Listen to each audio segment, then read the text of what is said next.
ये दुष्यंत कुमार गौतम जी अपनी लोकेशन भेज रहे हैं उस दौरान की जब बहन अंकिता भंडारी मर्डर केस हुआ था। क्या दुष्यंत कुमार गौतम जी को ये चीजें कल ही पता लगी कि मैं उस दौरान यहाँ नहीं था?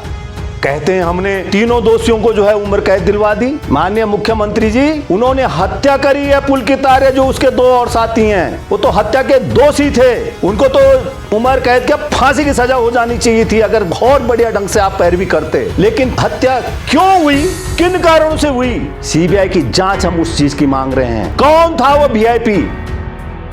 ये उत्तराखंड की अस्मिता को बचाने की लड़ाई है। एक अंकिता जो है इन दुष्टों की भेंट चढ़ गई, कल कोई दूसरी बेटी इनकी भेंट न चढ़े। इन्होंने जो है पूरे उत्तराखंड को अपना अय्यासी का अड्डा बना दिया है। अरे आप दूध के धुले वो रो रहे थे, बड़े घड़ियाली आंसू। अरे इतना ईमानदार है तो लिखना दो शब्द कि मैं अपनी सीबीआई जांच चाहता हूं, मेरा नार्को टेस्ट हो, मेरी फोन की डिटेल्स निकाली जाए। साथियों नमस्कार। जैसा कि आप सबको विदिती है कि उत्तराखंड में पिछले कई दिनों से बहन अंकिता भंडारी को न्याय दिलाने के लिए पूरा जनमानस सड़कों पर है और उस तथाकथित जो वीआईपी था, जिसका नाम जानने के लिए हमारा उत्तराखंड प्रदेश ही नहीं बल्कि पूरे देश की जनता के कान तरस गए थे कि आखिर वो वीआईपी कौन है, जिसको लेकर बहन अंकिता भंडारी पर जो है एक्स्ट्रा सर्विस देने का दबाव बनाया जा रहा था। उसके मना करने पर उसकी हत्या कर दी गई। ये सरकार पिछले 3 सालों से उस वीआईपी का नाम दबाने की इन्होंने पूरी भरसक कोशिश करी, लेकिन उर्मिला सानावर नाम की महिला ने जो है पिछले दिनों जो है उस वीआईपी का नाम उजागर किया, जिससे पूरे प्रदेश में उबाल आ गया। लेकिन कल 6 जनवरी को ऐसा क्या हुआ, ये एक संजोग है कि एक ये प्रयोग है वीआईपी को बचाने के लिए कि कल ही के दिन माननीय मुख्यमंत्री जी जो है प्रेस कॉन्फ्रेंस करते हैं 6 जनवरी को ही। 6 जनवरी को ही सुरेश राठौर भी प्रकट हो जाता है, जो कई दिनों से लापता हो रखा था। और 6 जनवरी को ही दर्शन भारती जी हमारे एनएसए जो हैं अजीत डोभाल जी को भी मिलते हैं और उर्मिला सानावर को, जिसको जो है उत्तराखंड की पुलिस कई दिनों से ढूंढ रही थी, उसके घर पे उसका सो कॉल नोटिस जो था उसको उसके घर पे चस्पा करके आ जाती थी। वो जो मिल नहीं रही थी कई दिनों से, जिसको पुलिस नहीं ढूंढ पाई, जिनको इनकी एसआईटी जो गठित हो रखी थी इन दोनों से बात करने, जो एसआईटी जिस उर्मिला को ढूंढ नहीं पा रही थी, उस एसआईटी को उर्मिला न मिलकर बल्कि वो स्वामी दर्शन भारती जी को मिल जाती है और वो उसको लेके जो है देहरादून आ जाते हैं। और एक ऑडियो क्लिप जो है आज और वायरल करवाते हैं दर्शन भारती जी कि ये सुरेश राठौर जो है उर्मिला सनावर से जो है वो जो प्रदेश प्रभारी इनके दुष्यंत कुमार गौतम हैं, उनको बदनाम करने के लिए जो है उस पर दबाव डाला जाता है। एक वो जो है ऑडियो क्लिप जो है आज वायरल हो रही है। तो ये कतई संजोग नहीं है साथियों, ये एक सोची समझी रणनीति के तहत, बड़ी भारी साजिश के तहत ये सब चीजें हो रही हैं ताकि उस वीआईपी को किसी भी प्रकार से बचाया जा सके। पूरा प्रयास पूरी सरकार का, उत्तराखंड से लेकर केंद्र तक दोनों सरकार का जो है पूरा प्रयास है कि कैसे भी करके उस वीआईपी को बचाया जा सके। एक ही दिन में होता है ये 6 जनवरी को सब कुछ। और दूसरी बात, हम लोग जो बीजेपी के जो प्रभारी हैं उत्तराखंड के, जिसको नाम को लेकर पूरे प्रदेश में उबाल हो रखा है, उस गट्टू नाम से। वो जो है दिल्ली हाईकोर्ट में जो है एक मानहानि का जो है एक रिट दायर करते हैं और एक एफआईआर जो है वो डालनवाला कोतवाली देहरादून में करते हैं। दोनों जगह इनका जो है पता अलग अलग है, उम्र भी अलग अलग। डालनवाला में वो अपनी उम्र जो है 1976 लिखवा रखी है, यानी कि अभी 49-50 साल के। और जो दिल्ली हाईकोर्ट में जो उन्होंने उम्र जो है दर्शा रखी है अपनी, वो दिखा रखी है 68 साल। मतलब उत्तराखंड में आके वो जो हैं 18 साल छोटे हो जाते हैं। और एक और बात मैं आपके संज्ञान में अब पूरे उत्तराखंड के जनमानस के सामने लाना चाहता हूं साथियों, कि ये दुष्यंत कुमार गौतम जी अपनी लोकेशन भेज रहे हैं उस दौरान की जब बहन अंकिता भंडारी मर्डर केस हुआ था। ये कहते हैं कि मैं उस दौरान यहां था ही नहीं। इन्होंने अपनी फोन की लोकेशन भी जो है निकाल के जो है जो बता रहे हैं। इनके भाजपा के जो अंधभक्त हैं वो लगातार आजकल मैं देख रहा हूं पूरे सोशल मीडिया पे वो उनका टाइम टेबल डाल रहे हैं कि उस दौरान जो है ये उत्तराखंड में नहीं थे। तो मैं पूछना चाहूंगा उन अंधभक्तों से, और ये बात कल सीएम साहब की प्रेस कॉन्फ्रेंस में भी आई है कि जिस दौरान ये घटना घटी थी उस दौरान कहते हैं वो अपनी प्रेस कॉन्फ्रेंस में कि दुष्यंत कुमार गौतम तो उत्तराखंड में थे ही नहीं। क्या दुष्यंत कुमार गौतम जी को ये चीजें कल ही पता लगी कि मैं उस दौरान यहां नहीं था? यही दुष्यंत कुमार दो बार पहले प्रेस के सामने आए। पहले जब इन्होंने जो है आरोप लगाया था कि मेरे मानहानि हो रही है, मेरे राजनीतिक जीवन में जो है कुछ लोग जो हैं मेरे को बदनाम कर रहे हैं, मेरी राजनीतिक हत्या करना चाह रहे हैं, मैं इनको गृह सचिव, उत्तराखंड के गृह सचिव को इन्होंने लेटर लिखा, लेकिन तब भी कभी इन्होंने नहीं कहा कि मैं उस दौरान उत्तराखंड में तो था ही नहीं। उसके बाद ये दोबारा आते हैं प्रेस के सामने, बोलते हैं अब तो ये तो प्रोग्राम ही खत्म हो गया। ये प्रोग्राम बता रहे थे, इनके मुखार बिंदु से आए कि अब तो ये प्रोग्राम है ही नहीं। उस दौरान भी इन्होंने कभी नहीं कहा कि मैं वो सितंबर के महीने यहां उत्तराखंड में था ही नहीं। फिर इनके प्रदेश अध्यक्ष महेंद्र भट्ट जी जो हैं प्रेस करते हैं, उन्होंने भी कभी जिक्र नहीं करा इस चीज का कि दुष्यंत कुमार गौतम जी उस दौरान उत्तराखंड में आए ही नहीं थे। उसके बाद सुबोध नियाल जी भाजपा के प्रदेश कार्यालय में जो है प्रेस कॉन्फ्रेंस करते हैं, वो उल्टा जनता से सबूत मांगते हैं, लेकिन उस दौरान भी उन्होंने कभी नहीं कहा कि ये सारी बातें झूठ हैं, दुष्यंत कुमार गौतम हमारा प्रदेश प्रभारी उस दौरान उत्तराखंड में नहीं था। फिर परसों जो है इनके राज्यसभा सदस्य नरेश बंसल जी प्रेस कॉन्फ्रेंस करते हैं, लेकिन वो उनके भी पूरे प्रेस कॉन्फ्रेंस में कहीं भी जिक्र नहीं था कि उस दौरान जिस पे आरोप लग रहे हैं दुष्यंत कुमार गौतम पे, ये उस दौरान उत्तराखंड में था ही नहीं। जब ये सारी चीजें सामने आ गई तो अब उबाल आ गया जनता में। जब इस दुष्यंत कुमार गौतम के खिलाफ पूरी जनमानस सड़कों पे उतर गया, उत्तराखंड से लेकर दिल्ली तक, और जहां जहां भी जो हैं लोग, मां बहनों की जो इज्जत बचाने के जो लोग, जो सामाजिक संगठन है, जब वो लोग सारे सड़कों पे उतर गए तो अब दुष्यंत कुमार गौतम को इतने दिन बाद याद आ रहा है।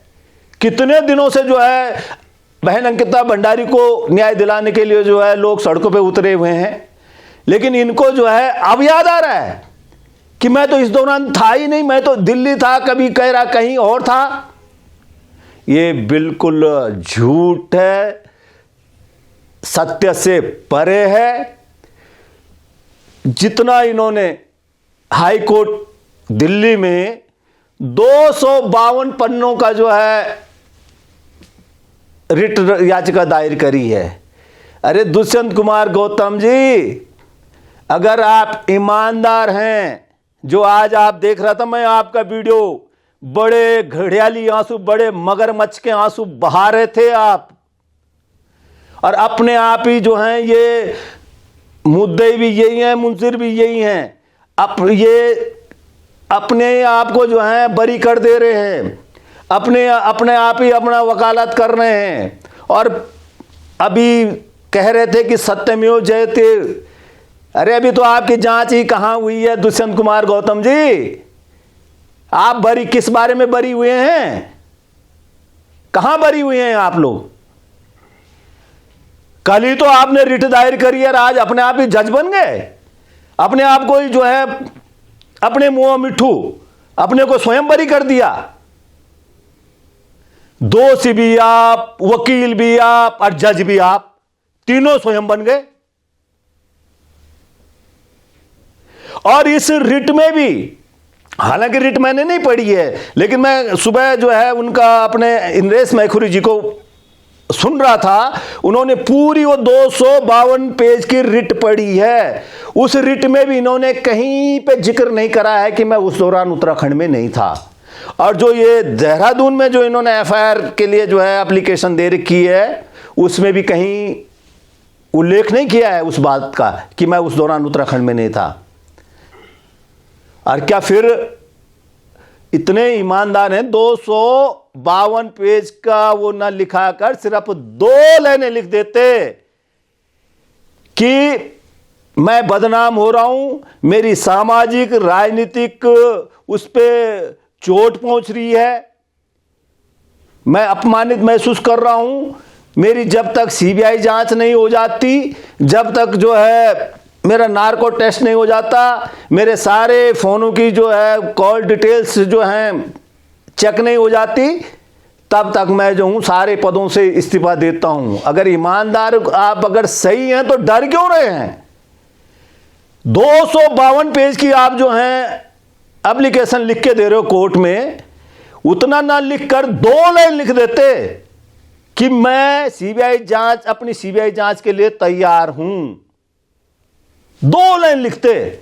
यहां की उत्तराखंड की सरकार जो तरह तरह की दलीलें दे रही हैं कि साहब ये कोर्ट ने जो है सजा दे दी, हमने जो है त्वरित कार्रवाई करी, हमारी एसआईटी ने बहुत अच्छा काम किया और हमने जो है वो मुजरिमों को जेल के सलाखों के पीछे पहुंचाया और उनको जो है उम्र कैद हो गई। मैं पूछना चाहूंगा इन तमाम लोगों से जो तरह तरह के अनगल बयानबाजी कर रहे हैं कि हमने जो है बहुत न्यायपूर्ण काम किया और कोर्ट ने जो है सीबीआई जांच के लिए मना करा है। अरे कोर्ट में तो आपके वकीलों ने, माननीय मुख्यमंत्री जी, आपके वकीलों ने विरोध करा कि हमारी एसआईटी बहुत बढ़िया काम कर रही है, हमने मुजरिमों को जो है पकड़ लिया है, हमने उनको सलाखों के पीछे डाल दिया है, इससे जो है पुलिस का मनोबल डाउन हो रहा है, एसआईटी बहुत अच्छा काम कर रही है। वहां पे तो दलीलें आपके वकील ने दी है कि एसआईटी बहुत बढ़िया काम कर रही है। नहीं तो पहले ही जो है सीबीआई जांच, अगर आप विरोध ना करते सीबीआई जांच का, आपकी सरकारी वकील जो है, जो आपने खड़े किए थे जो वकील, वो अगर विरोध नहीं करते तो अब तक दूध का दूध और पानी का पानी हो जाता, सीबीआई जांच हो जाती। कहते हैं हमने तीनों दोषियों को जो है उम्र कैद दिलवा दी। माननीय मुख्यमंत्री जी, उन्होंने हत्या करी है पुलकित आर्य, जो उसके 2 और साथी हैं, वो तो हत्या के दोषी थे, उनको तो उम्र कैद क्या फांसी की सजा हो जानी चाहिए थी अगर बहुत बढ़िया ढंग से आप पैरवी करते। लेकिन हत्या क्यों हुई, किन कारणों से हुई, सीबीआई की जांच हम उस चीज की मांग रहे हैं। वो तो हत्यारे थे।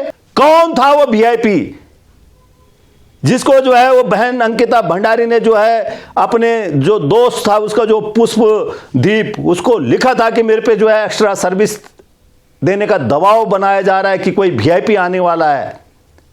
उस वीआईपी की सीबीआई जांच की मांग कर रहे हैं हम लोग, माननीय मुख्यमंत्री जी। और आपकी पूरी सरकार जो गुमराह कर रही है कि हमने सजा दे दी, हमने सजा दे दी, हमने सजा दी।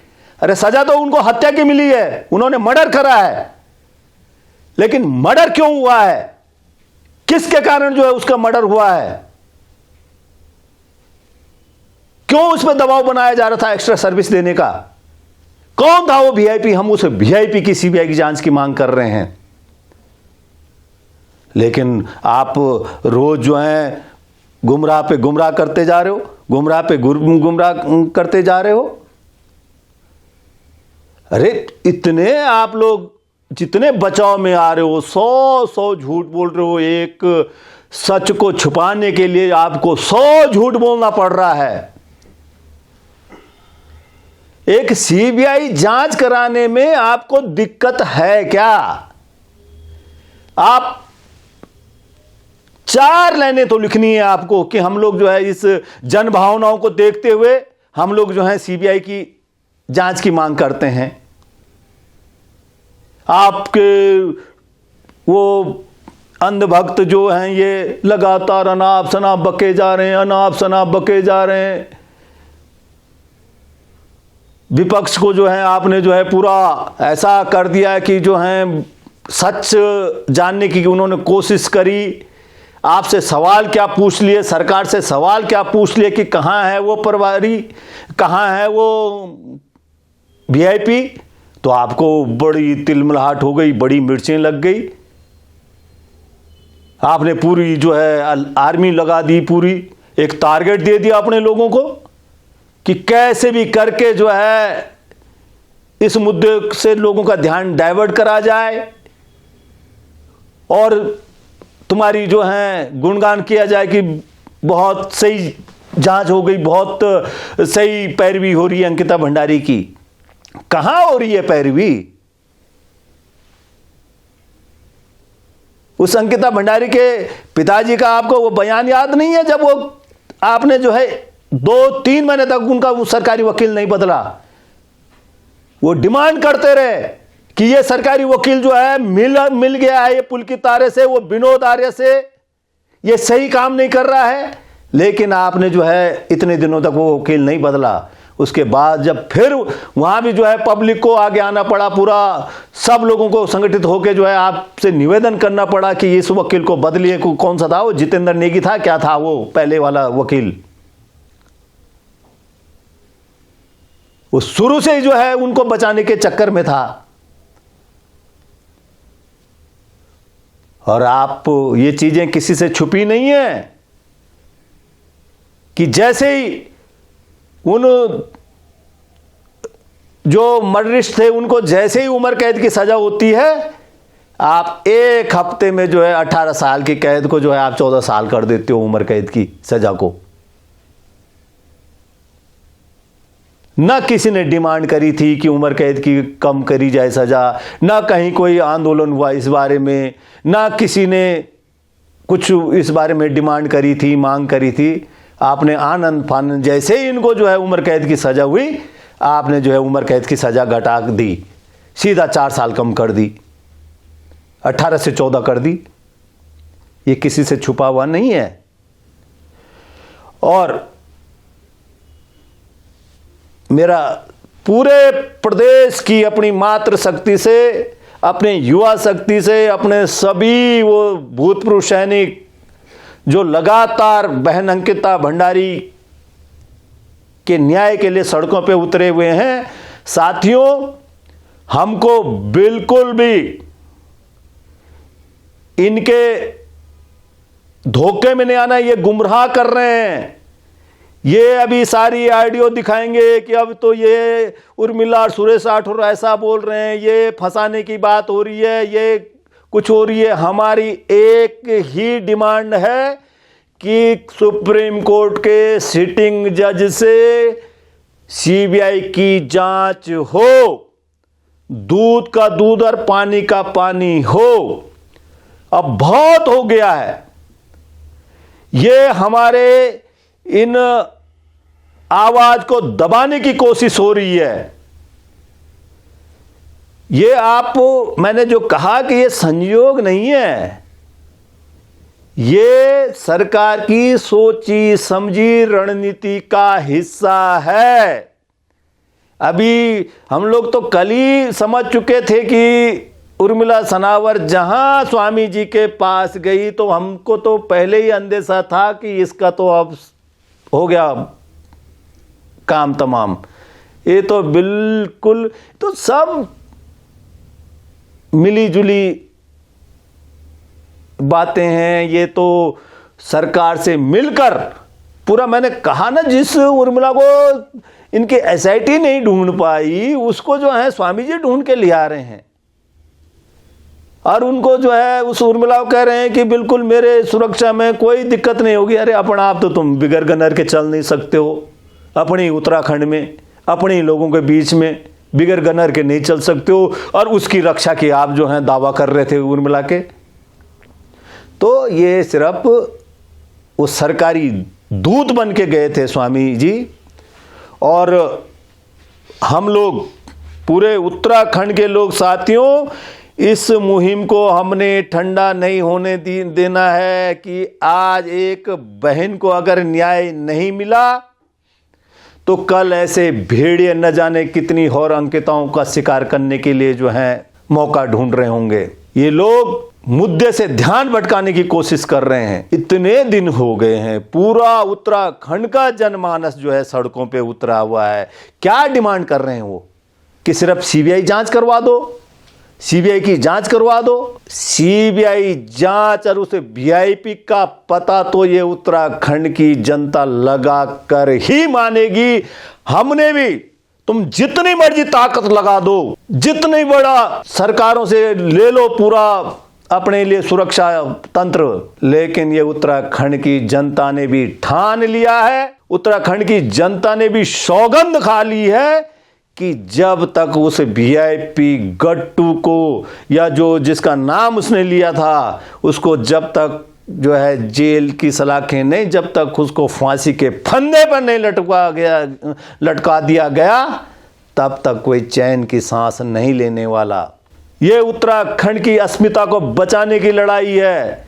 ये उत्तराखंड की जो हमारी माँ बहनें हैं उनके सुरक्षा की लड़ाई है कि आज एक अंकिता जो है इन दुष्टों की भेंट चढ़ गई, कल कोई दूसरी बेटी जो है इनकी भेंट न चढ़े। और ये उत्तराखंड हमने बड़ी शहादतों के बाद बनाया, बड़े संघर्षों के बाद ये उत्तराखंड बना। इसको जो है इन तरीके के लोगों ने जो है ऐसगा बना दिया है। इन्होंने जो है पूरे उत्तराखंड को अपना अय्यासी का अड्डा बना दिया है। इसलिए सीबीआई जांच का होना बहुत नितांत आवश्यक है। हम पूरे सभी उन सामाजिक संगठनों से, सभी वो पार्टियां जो एकजुट होकर एक स्वर में जो है नारा दे रही है कि बहन अंकिता भंडारी मर्डर केस की सुप्रीम कोर्ट के सिटिंग जज की अध्यक्षता में सीबीआई जांच होनी चाहिए, उस पर सब लोगों को, साथियों, इनके झूठे परपंचों में हमको नहीं आना है, इनके झूठी दलीलों में हमको नहीं आना है। जब तक सीबीआई जांच नहीं हो जाती हमको पीछे नहीं हटना है। इसके लिए चाहे कोई भी कुर्बानी देनी पड़े। हम तो कहते हैं ये दुष्यंत कुमार गौतम को कि अंग्रेजों ने जो हमारे देश के जो स्वतंत्रता सेनानी थे, आपने उनको काला पानी की सजा सुनाई थी ना, उससे भी बड़ी कोई सजा है तो वो सजा भी दे दो। हम भुगतने के लिए तैयार हैं, लेकिन हम उस वीआईपी को बख्शने के लिए कतई तैयार नहीं है। जब तक ये वीआईपी की सीबीआई जांच नहीं हो जाती, इसको फांसी के फंदे पर नहीं लटकाया जाता, तब तक उत्तराखंड का जनमानस जो है चैन की सांस नहीं लेने वाला है। ये दुष्यंत कुमार गौतम जी अपने जेहन में बिठा दो। ये उत्तराखंड है। ये उत्तराखंड अगर आपका मान सम्मान कर सकता है, गलत काम कोई करेगा, हमारी बहू बेटियों पे गंदी नजर रखेगा, तो उसका क्या हाल हमारी उत्तराखंड की जनता करेगी, कभी सपने में भी आप सोच नहीं सकते हो। इसलिए बड़े अपने कोई चिट दे रहे हो। अरे आप दूध के धुले हो, रो रहे थे, बड़े घड़ियाली आंसू। अरे इतना ईमानदार है तो लिखना दो शब्द कि मैं अपनी सीबीआई जांच चाहता हूं, मेरा नार्को टेस्ट हो, मेरी फोन की डिटेल्स निकाली जाए, मेरे फोन से लोकेशन निकाला जाए। वो तो हो नहीं रहा है। और चीज, कांग्रेस पे एफआईआर करा दो, यूकेडी पे एफआईआर करा दो, अन्य जो सामाजिक संगठन उन पे एफआईआर करवा दो। इन FIR से कोई नहीं डरने वाला दुष्यंत कुमार गौतम जी। एक नहीं 1000 FIR लिखवा दो, फर्क नहीं पड़ने वाला। नेशनल कांग्रेस, उत्तराखंड कांग्रेस, मालूम है आपको कितने हैं कांग्रेस में? कांग्रेस के नाम पे किनको जेल भेजोगे, या यूकेडी के नाम पे किनको जेल भेजोगे? पूरी पार्टी का आपने नाम लिखवा दिया। इसलिए वक्त रहते हुए अभी भी अगर नाक में थोड़ा भी शर्म हया है तो CBI की जांच करवाओ। जो कुछ बची खुची इज्जत है ना, मुंह दिखाने के लिए रह जाएगी। नहीं तो अगर ऐसे बचते रहे, जितना आप बचोगे उतना और फंसोगे, ये समझ लीजिएगा। तो मैं पुनः अपने सभी उत्तराखंड के सम्मानित माता बहनों को, बुजुर्गों को, युवा साथियों को, अपने सभी भूतपूर्व सैनिक साथियों को और सभी सामाजिक जो संगठन हैं और सभी दल जो हैं, आपने जो एकता दिखाई है इसको हमको बरकरार रखना है साथियों। वो दिन बहुत जल्दी आएगा जब हमारी मांगें पूरी होंगी।